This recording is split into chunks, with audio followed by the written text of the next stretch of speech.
So let's say somebody comes to you and you're a pretty big actor in Hollywood that's very well known and offers you Marvel Studios or the Fox X-Men films. A brand new big IP with Doctor Strange or the sequel to X-Men Apocalypse. The choice is clear, right?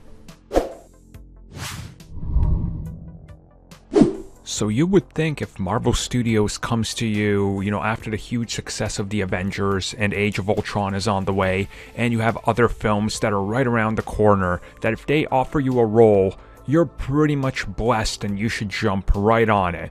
Unfortunately, Jessica Chastain decided that's not what she wanted to do. Now, I will have it linked down below. You guys can check out the entire article, but she decided she did not want to play the night nurse, or what would be a version of the night nurse in Doctor Strange. But as she says, she would only get to play a Marvel character once in her life, and she didn't want it to be a character that's here. She wanted to be somebody a little bit more prominent right off the get-go, so she decided to do Dark Phoenix and play...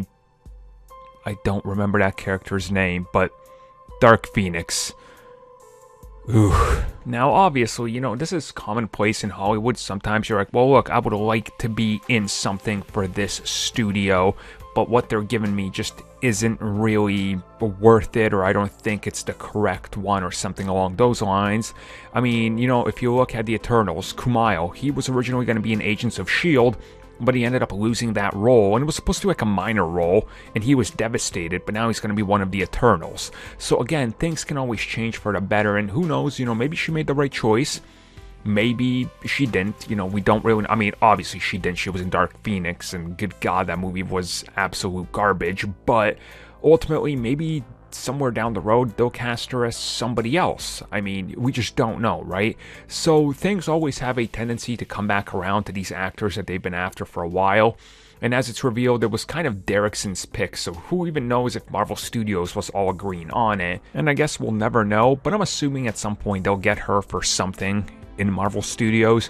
It's only going to keep expanding to insane levels of content being produced when everything's back in order.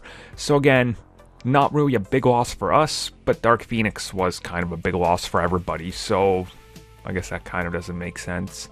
No, okay, so it was a big loss for everybody, including her. But hey, since Night Nurse isn't coming back for the sequel to Doctor Strange, maybe she picked correct, I don't know.